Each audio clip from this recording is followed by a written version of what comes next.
UFC fights don't feel special anymore, even for a former hardcore, half casual, and fight competitor like me. And while living in MMA's Mecca, a true fight city where some of the best UFC champions in history have trained, it's hard not to feel a shift. Is it just me, yeah? Or has UFC kind of gone a bit downhill recently? I will watch fight nights, even if it's not like the big shows, innit? But I just feel like the UFC product has just kind of gone downhill a little bit. There's no real superstars at the minute. And I'm not a hardcore UFC fan. I'm above casual, but I'm not hardcore. But I do enjoy UFC. And I just feel like, right, I ain't sat and watched a good UFC like card with a big name that I was like, right, this is gonna be massive in a minute. Mixed martial arts is branded synonymously with the UFC, but a lot of hardcore fans and even content creators are starting to talk like the product is really dying. UFC events, they happen too often to protect quality. And the Apex cards, they feel plastic and uninspired. Fans dislike the Apex, not just because it feels bland, but because it's become a symbol for the UFC's new hardline efficiency programming model. And fight fans feel betrayed. Fight fans feel a little lost.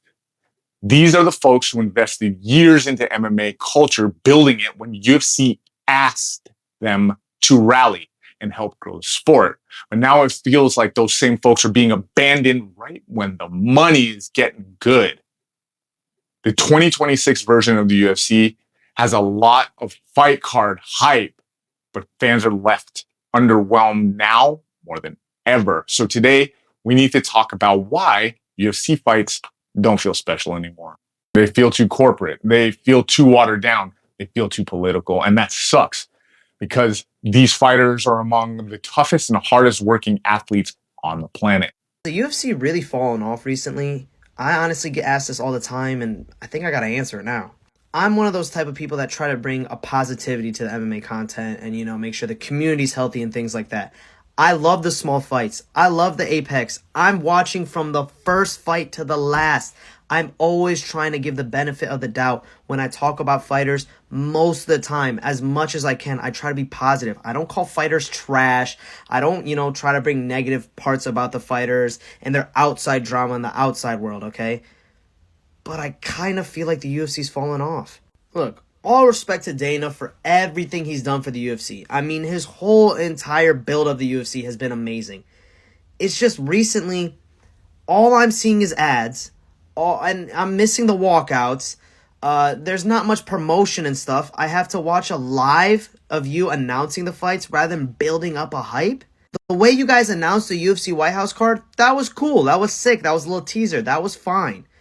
But the fact that all we see is ads on Paramount now is it just feels like the fights aren't for the fans anymore. It's about money, and I think you need to find a balance, but it's all about money now. It's all about advertisements and, shit like that. It's not really making it easier for us. Yes, we don't have to pay that pay-per-view in America, but still, it's like shoving down our throats these ads. We're missing corners, corner talks between rounds. I mean, I don't get to hear my fighter's walkout song every time. All right, here's a comment. I agree. I understand the ads, but don't take away the corner talk and the walkouts. Just extend the watch time. Maybe reduce the premise a fight or two. Okay, here's one. I like this one. The problem isn't the dominance of the wrestlers, because if they were getting subs, it would still be fun. My problem is too many fighters get to the ground and don't even attempt a sub. They just want to win with 4 minutes of control time. And then he talks about changing the scoring. This one says, I can't explain it, but it definitely feels different. I miss going to the sports bar and watching it. That was one thing I remember about when the UFC was really popping back in like 2015 through pre-pandemic, when it was on its ascent and most popular, like the Conor era. And one of the telltale things was you could go to any bar around, and during these fights, it would be packed with all types of people. I live in a really diverse city as it is, and you'd see everybody together right there. And it was this shared community. Everybody's looking at this really strange sport of people that they kind of know or that they saw, eating at the Mexican restaurant down the street, or that they've trained with, or I know a little bit of that art. Everyone was there relating to what kind of weird, brutal magic was on TV, and it was really captivating. So what changed? What happened? Actual dog shit. And I'm not just a casual fan that's just gonna come on here and say, oh, it's because of wrestling, or oh, it's because of this person. Blah, blah, blah. No, it's because of Dana White. This is exactly how this man promotes fights. Charles Oliveira against Ilya Taboria. UFC 300 something. How about instead of doing that, you actually pay for someone to just promote it on YouTube? Just make a video of a cool promotion like you did with Conor and Jose Aldo back in the day. Most of the fighters are boring and they have a terrible character. Listen to what I just said. I said most. The only actual superstar that is in the UFC is Alex Pereira. And it's constantly the same story. Everyone comes from a poor background trying to make it to the top. That's all it is. It's the same repetitive story over and over again. The UFC is terrible. And I mean, it's actual dog shit. And I'm not just a casual fan that's just gonna come on here and say, oh, it's because of wrestling, or oh, it's because of this person. Blah, blah, blah. No, it's because of Dana White. This is exactly how this man promotes fights. Charles Oliveira against Ilya Taboria. UFC 300 something. How about instead of doing that, you actually pay for someone to just promote it on YouTube? Just make a video of a cool promotion like you did with Conor and Jose Aldo back in the day. Most of the fighters are boring and they have a terrible character. Listen to what I just said. I said most. The only actual superstar that is in the UFC is Alex Pereira. And it's constantly the same story. Everyone comes from a poor background trying to make it to the top. That's all it is. It's the same repetitive story over and over again. The UFC. This person says that Usman and Adesanya Champa was the last good time for the UFC has fallen off big time now. Oof. Okay. Definitely gone downhill. There's no real stars anymore. There's 2 stars left, Porter and Islam, but even then they aren't that massive of a star, but they are 2 of the biggest in the sport.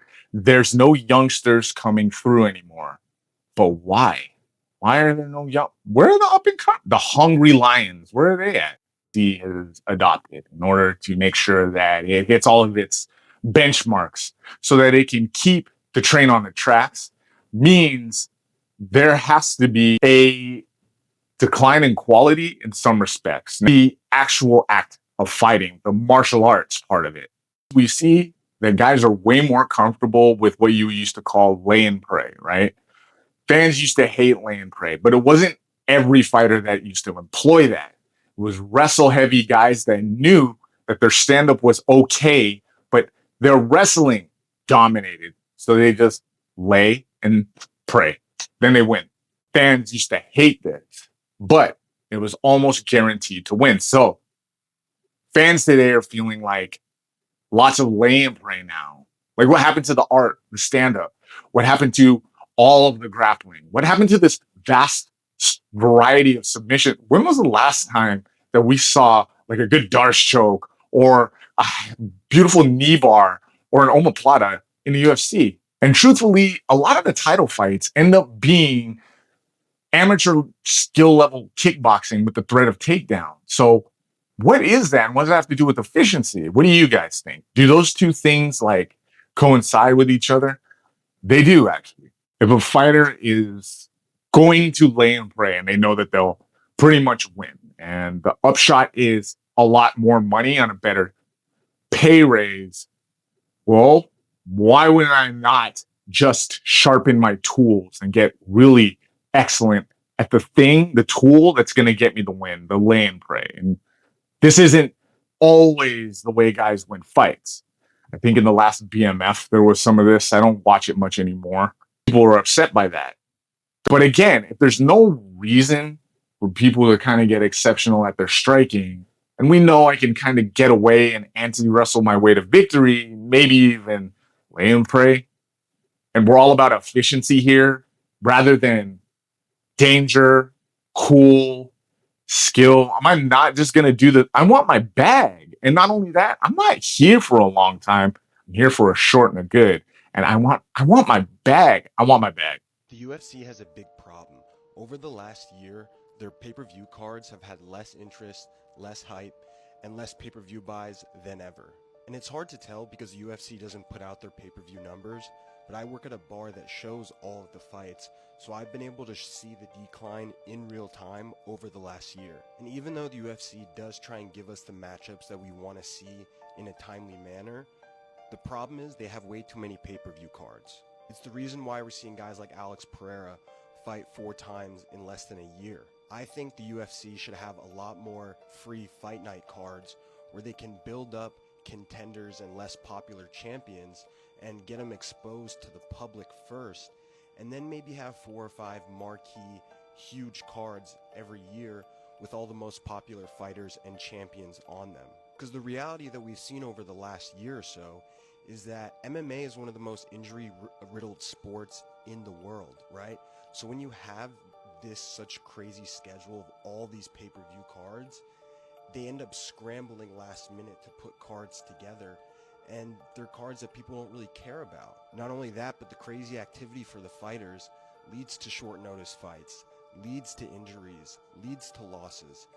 Ooh, this is a good comment. It says probably because we went from Izzy to Pereira to Sean Strickland to Dricus, and then to Hamzat, then back to Strickland as of today. And there's no story, no background, no excitement behind the fights. Roundtree fight doesn't even make sense. I hear all the time that UFC was really good at making stars, and I never bought into that. I think they weren't very good at making stars. And it's kind of coming back to bite them when it comes to fan satisfaction here today. They never invested in doing it the right way. It's almost like they pick and chose who they thought might be a star based on some like alchemy. And then maybe it would happen and probably it wouldn't. We know that them choosing a star wasn't based solely on the quality of the fighter. I mean, they tried a few times, but I can think of a handful of people that they wanted to push forward and then fell really flat. And then guys who were exceptionally quality like Mighty Mouse, and they never really pushed. And that comes to the point of like, it's really hard to make a star. A star is somebody, a man or woman who is exceptional at what they do, wins, and they're charismatic. And charisma is not undefinable, but it isn't something that you can really, it's something you're born with. You can build it up if you have it, but if you have none, it's going to be really hard to be a star. And I do think that non or English as second language speakers can actually be stars. Again, it has to do with charisma. What do they do, talk about? What's their style? How cool are they outside the cage? Problem is, UFC is really, really bad at picking up on that. They got lucky when they see guys like Connor who are just dripping with it. What do you guys think? How do you choose a star, quote unquote, in fighting? Let's hear from 2 of my favorite fighters when they fought. This is, I believe, Uncle Creepy and Rampage. The people that raised me to be the champion I became were degenerates. Madmen. Most of them are degenerates. And I just had my friend's wedding and saw it firsthand. Now, it was, oh, you have a fight in 8 weeks? You can stop partying. Yeah. But besides those 8 weeks, life is a shit show and a party and just pure degeneracy. You're a rock star. You're right. Now these kids are athletes. Yeah, and it's no longer cool to party. It's cool to be healthy. It's cool to maybe have a beer or 2, but most of them don't even drink. I asked my old agent, I'm like, yo, like, what are we doing after this? He's like, nothing. These kids aren't like you. Like which makes me happy. Yeah. Because I understand the pitfalls of that and where that leads. Because you go out and it's not just one drink. No.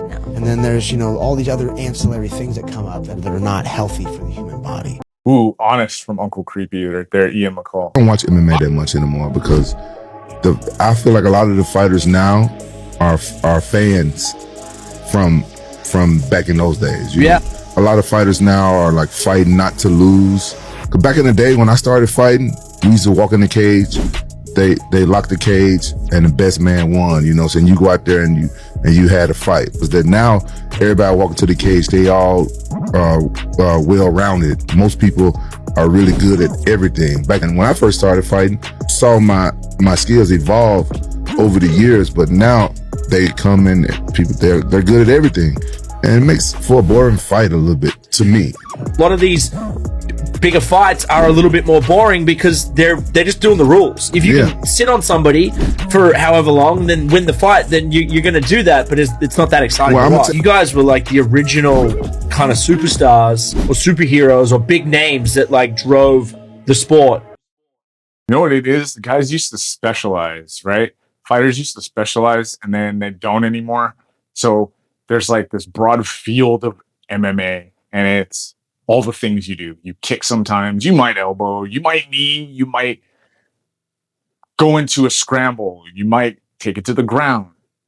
All of that is MMA, right? And then you go into the gym and you train all that stuff. So on Monday, it's this. On Tuesday, it's that.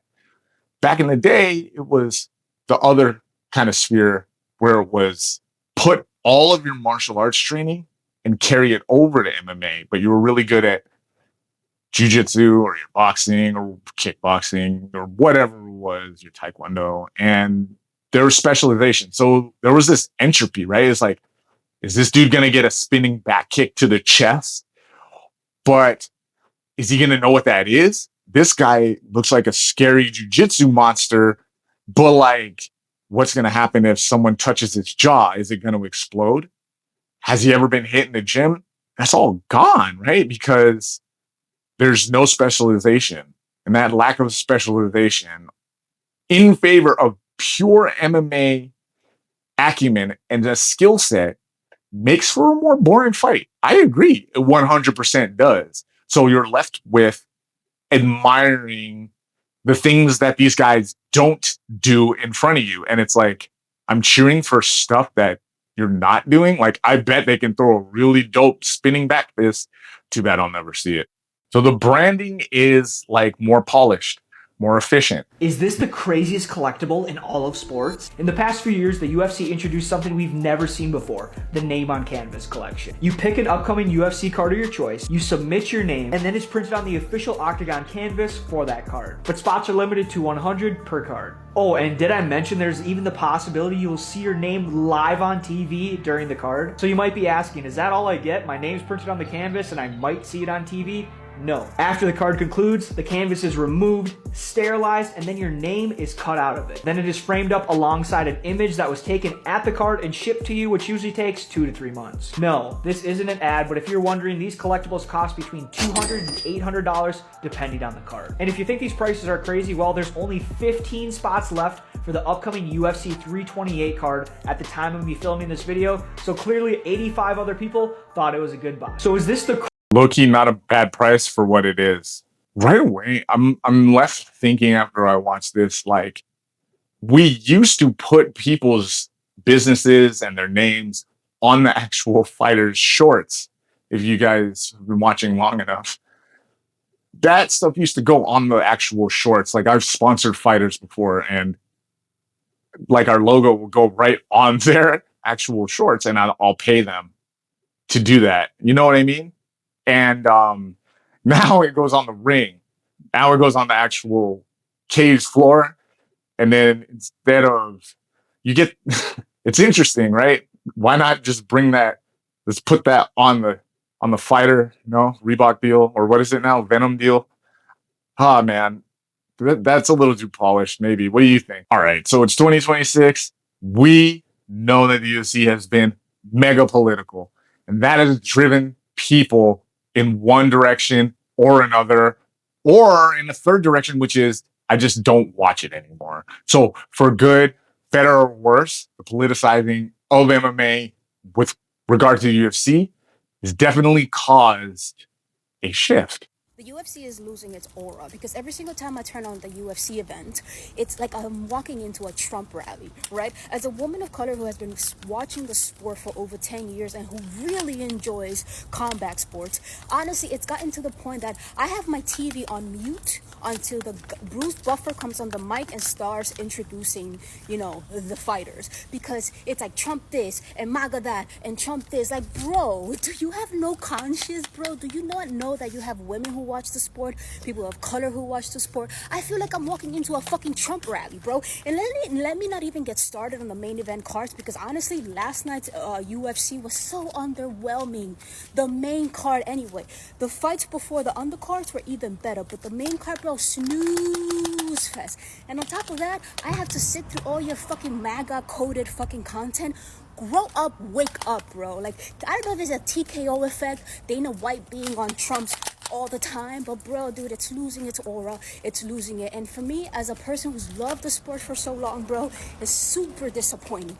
Do better, bro. Like, you said keep politics out of sports, but you're the first one to plug that shit, bro. Come on, give us something what we want, bro. God. This person says Dana White has been a terrible person for a minute. It's awful. It makes me want to try and watch one just to learn the rules. One is amazing. One championship fighting is unbelievable. It's way better than UFC. You know, I've run a business for a really long time, well over 10 years. And this particular one where I'm at, I've always completely avoided labels altogether. The only label that you can get to where I won't let you in the front door is like if you're a complete jackass of epic proportion or a bigot of some description, right? If you wear that on your face, chest, hat, shirt, and I can tell you or you say something raw to someone in here, then you wouldn't be invited in. Other than that, I don't want to keep people away from my business. And I don't have a MBA or anything like that. I've learned through practice and praxis what to do inside of a business, but I've always thought, and I have a few friends that run businesses, and they've always thought that the best thing you can do is to make it as welcoming to everybody as possible. All the best business people that I know personally, like small business owners, they make their product, they make their services available for everybody. No one gets squeezed out. Unfortunately, no matter who the allegiance is, this is squeezing folks out. And I don't think they care though. People seem to feel like this is the worst year for the UFC in a long time, if not ever. So in your opinion, what is the biggest thing killing the sport right now? MAGA and TKO. Straight up. I know he said the biggest thing, but these things go hand in hand. To start off with the whole MAGA thing in the UFC. Now, I'm not saying fighters can't support whoever they want. That's not what I'm getting at. Most fighters are right-wing. Yes, I understand this fact. But the UFC's concentrated effort to further and further entrench themselves into the MAGA movement and MAGA culture is just so off-putting to a large amount of the fan base. And people think that, okay, because a large amount of the fan base right now that goes to the events and in the comment sections are like these manosphere, right-wing dude bro type of archetypes, that's what the UFC is trying to cater to, like that audience. But, dude, I trust you. There is a good amount of the fan base that won't say it publicly because they're just trying not to put themselves out there. But this stuff is annoying. Like, we're not trying to see all this. Again, Dana White has a relationship with Donald Trump. I get that. Don't educate me on like, oh, dude, you know Donald Trump actually saved the UFC? Not really, but that's a whole different conversation. But it's one thing if Dana White on his own time decides to endorse Trump, just like most other CEO, millionaire, billionaire dudes and women. Trust me, I get that. But leave that for outside. Like, and I would feel the same way if it was Harris, Biden, it doesn't matter. This is weird. So don't hit me with the, oh, well, you only dislike it because if it was a liberal president in there. No, this is weird. I don't want to see a presidential figure take up broadcast time for an MMA event. I came to see fights. I didn't come to see a glaze off for Trump, bro. And ever since TKO got involved with the UFC, but really ever since the UFC sold off to Endeavor and became a publicly traded company, the UFC has become way too business oriented. And that's why some of the matchmaking and some of the decisions that the UFC makes that people are like, yo, why are we doing this? Because you're trying to appeal to shareholders, not to the fans anymore. When TKO president Shapiro was talking about fans can't tell the difference between Apex and arena shows, our margin could be higher. Who cares? The Apex sucks. It sucks, bro. We're not in the pandemic anymore. Move on. You can't even watch it with your family without it getting political. I used to never miss a pay-per-view, and I haven't watched the fight since they became a Trump circle jerk. I got nothing to do with it. It's a terrible year for the UFC because they can't make good fights anymore. Yeah, I just think the politicizing is tough. It tells people which direction to go. And when you have customers or consumers or people buying your services, you want to guide them where to go and include everyone. You don't want to exclude anyone or tell them where they shouldn't go. That's the quickest way to kill a sale and to kill repeat business. And they're doing it en masse. All right, you guys, let me know what you think. Which one of these is the most pressing issue for the UFC and can it be solved? Personally, matchmaking. I think it's terrible. I think it's never been great. But they used to have more options. And I think that they need to do a better job with matchmaking. They need to do a more efficient job, not of branding. They've got that down. Caring about their product. They don't care anymore. They don't care about their product or their contractors anymore because, well, they've corporatized it. And now it's going to scale. The danger, the degeneracy, the brutality, the art, the expression of martial arts, it's being siphoned out in favor of profit margin. And well, anytime you do that, you're going to get a worse product. Thing is, your worst product, it's not going to be sellable to your fans anymore. After a while, they might get tired. So let me know what you guys think. Can this ship be turned around? I think it can. I think it can. All they have to do is, well, something kind of hard, which is get inspired. Give a damn about your product again.